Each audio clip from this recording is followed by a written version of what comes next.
네, 결국 두 가지가 문제인 것 같습니다. 쏘지 않기로 한 지역에서 왜 포 발사 훈련을 또 했느냐라고 하는 것과 우리 당국은 23일 날 파악하고도 왜 어제서야 북한 노동신문이 보도한 다음에 또 우리가 발표를 하느냐, 이 두 가지 논란이 일고 있는데 아산정책연구원의 신범철 안보통일센터장이 지금 나와 계십니다. 어서 오십시오. 예, 안녕하세요.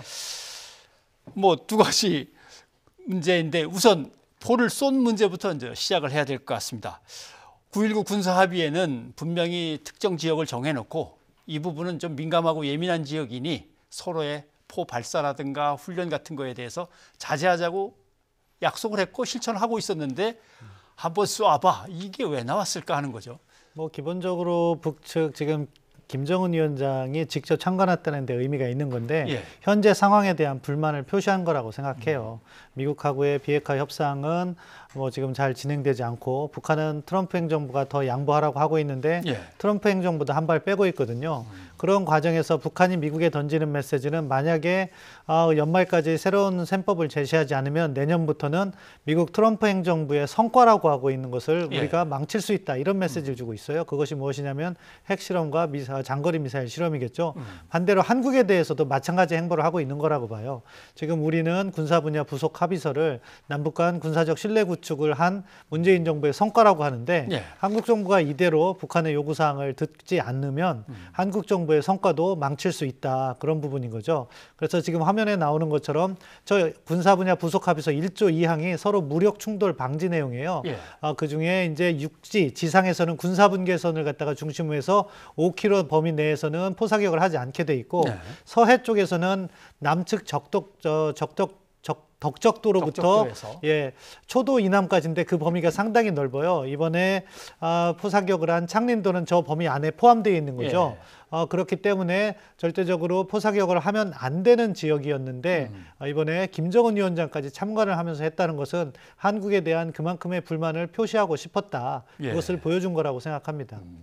그러니까 지금 저 서해상의 어떤 직사각형의 거대한 면적이 이제 그 구역에 들어가는 거겠죠.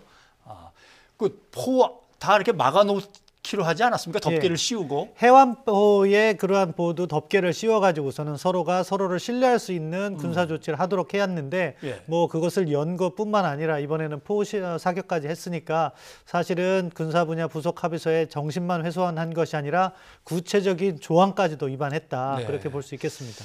근데 그게 하필 11월 23일 연평도 포격으로 하면 도발 9주년이고 우리가 당한 걸 생각하면 피격 9주기 이렇게 부를 수밖에 없는데 왜 이 날을 잡았냐, 이것도 의도가 있는 걸까요?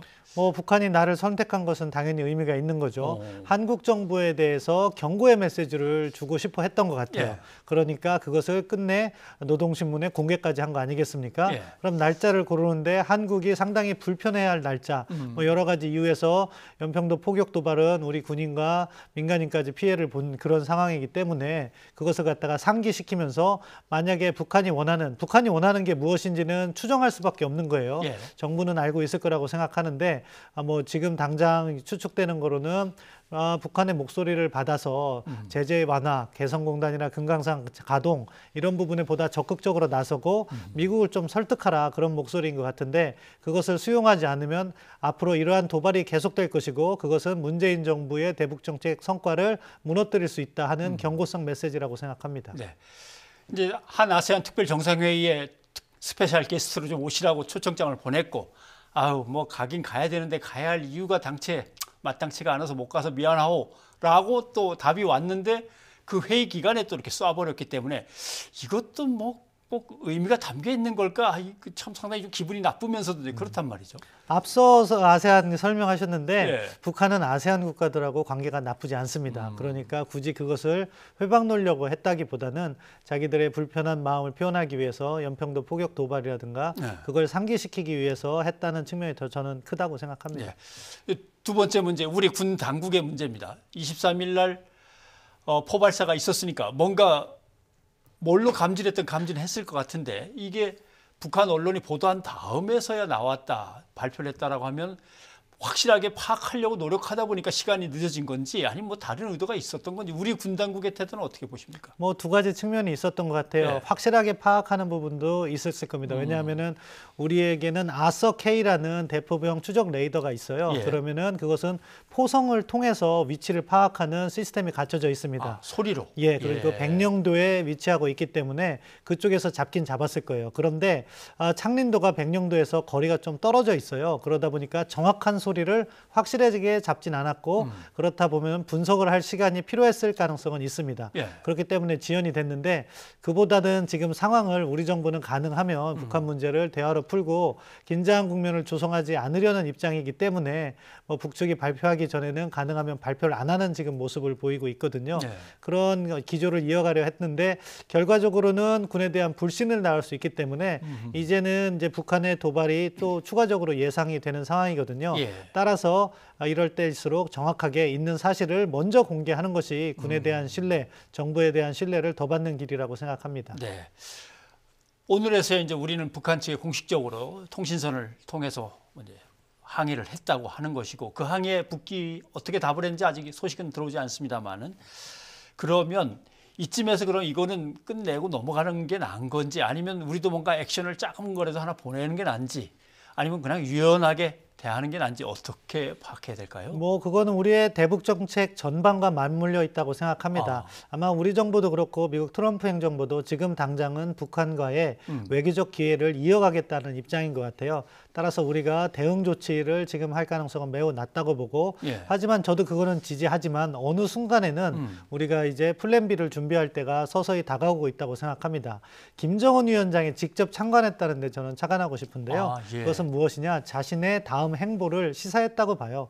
어떠한 그 북미 대화의 변화라든가 아니면 우리 한국 정부의 입장 변화, 뭐 개성공단이나 금강산 관광에 대한 입장 변화와 같이 북한이 원하는 목소리를 들어주지 않으면 북한은 계속해서 새로운 길을 갈 수 있음을 경고해 왔던 거죠. 예. 따라서 이제 그러한 길로 내년부터 본격적으로 추진할 때 지금과 같이 기다리는 그러한 점술로만은 북한에 대응하기가 어려운 측면이 있습니다. 따라서 우리도 어느 시점에서 우리가 맞대응을 할 건지 그리고 그때까지 보다 적극적으로 북한에게 어떻게 설득을 할 것인지 그런 부분에 대한 면밀한 준비가 필요하다. 예. 지금 당황에서는 우리가 보다 다각적인 각도에서 다양한 시나리오를 준비해야지 자칫해서 이 끌려가다 보면은 정부에 대한 신뢰도만 낮아질 수도 있다. 예. 그렇게 생각합니다. 그렇다면 뭐 싱가포르 선언이야건 북미니까 그건 따로 떼놓고 우리 것만 생각한다면 이제 판문점 또 평양 공동선언 이런 게 있는데 거기서 했던 이런저런 약속들이 내년이면은 더 많은 합의들이 깨어져 나갈 수도 있다 이렇게 보시는 겁니까? 네, 지금 북한의 입장에서는 사실 우리 정부는 선의를 가지고 북한을 대하고 있다고 예. 보는데 북한의 입장에서는 남북 관계보다는 북미 관계를 우선시하고 있는 거죠. 따라서 북미 관계가 진전을 보이지 않으면 그것이 자기들의 생존과 직결된 전략적 문제이기 때문에 남북 관계에 별다른 관심을 안 보이고 있는 것이 예. 현재 북측의 선택인 것 같아요. 따라서 그것을 어떻게 관리해 나갈 것인가 우리도 면밀한 대응이 필요한 거죠. 네. 빈센트 브룩스 전 주한미군 사령관의 이제 발언이 오늘 상당히 화제가 됐었습니다. 그래서 북한은 계속해서 뭔가 도발을 할 것이다. 대응을 해야 된다라는 말도 한 것 같고 또 한편에서는 북한이 대화를 하고 싶은데 대화할 준비가 끝났는데 왜 연락이 없냐라고 하는 어떤 항의의 몸치다. 또 이런 말도 한 것 같고 이 빈센트 이 주한미 사령관 전 사령관의 발언에 대해서는 어떻게 보십니까? 군인으로서 발언을 한 것 같아요. 그러니까 군인으로서는 위협이 있으면 그 대응을 해야 되고 예. 북한이 이제 포사격까지 이렇게 다시 재개를 하니까 그렇다면 그것에 대응하기 위한 대비태세, 연합군사훈련을 다시 할 필요가 있다 이렇게 지적한 건데요. 빈센트 브룩스 연합사령관 전 연합사령관은 이 군사 분야 부속합의소에 커다란 기여를 한 사람입니다. 사실 이것을 갖다가 우리가 미국하고 협상을 할 때 브룩스 사령관하고 협상을 주로 네. 했어요. 그런데 브룩스 사령관이 상당 부분 그것을 수용하면서 이것이 가능하게 했는데 그럼에도 불구하고 지금 북한의 그 태도를 보면은 사실은 과거의 합의를 존중하기보다는 자기의 전략적 목적을 달성하기 위해서 미국과 한국을 압박하고 있는 상황이기 때문에 네. 그것에 대응하는 시기를 찾아야 된다는 것이고 뭐 군인이기 때문에 바로 즉각적으로 연합군사훈련 재개를 이야기했지만 제가 개인적으로 뭐 저도 안보를 중시하는 사람이지만 예. 뭐 연말까지는 우리는 기다리는 모습이 필요하다고 봐요. 외교적 공간을 열어놓고 다만 내년부터 북한이 비단 이런 재래식 도발뿐만 아니라 이제는 인공위성을 발사한다든가 대륙간 탄도미사일까지도 이어질 수 있거든요. 예. 그 시점에는 우리도 어떠한 플랜 B가 필요하다. 그리고 가장 중요한 것은 그걸 막기 위한 예방 외교를 보다 본격적으로 전개해야죠. 예, 알겠습니다. 그런데 동해에서 미사일 쏘고 서해에서 포도 쏘고 하는 이런 압박 행동들이 미국과 뭔가 이야기를 이어가고 미국의 양보를 조금이라도 받아내는데 북한한테 실효가 있는 겁니까? 어떻게 그러니까 보십니까? 북측은 가능성이 있다고 보는 것 같아요. 왜냐하면은 이런 식으로 압박을 하게 될 때 트럼프 행정부가 내년에 재선을 맞이하잖아요. 그럼 트럼프 대통령 입장에서는 대선 레이스가 본격화되고 있는데 북한이 계속해서 대륙간 탄도미사일 쏘고 하면은 대북 정책 실패에 대해서 야당 측, 민주당 측의 공격을 받게 되니까 그것을 막기 위해 적절한 합의, 상황 관리를 해달라는 그러한 메시지거든요. 그런데 이제 미국에서도 고민이 되는 것은 그렇게 북한의 요구를 수용했을 때 다음 단계의 비핵화를 어떻게 확보할 것인가 고민을 하는 것 같아요. 따라서 그 부분이 지금 물밑에서는 논의될 것 같고 대화가 잘 진행된다면 12월 이전에 실무협상이 한번 진행될 것 같고요. 여전히 저 그 가능성은 있다고 봅니다. 실무협상 없이 내년을 맞이하게 되면 북한은 김정은 위원장의 신년사로부터 보다 이렇게 강경 드라이브를 걸 수 있다. 그러면은 우리가 원치는 않지만 한반도에 긴장이 조성될 수 있다는 점도 우리도 충분히 대비를 해야 된다고 생각합니다. 네, 알겠습니다. 심범철 센터장님 오늘 고맙습니다.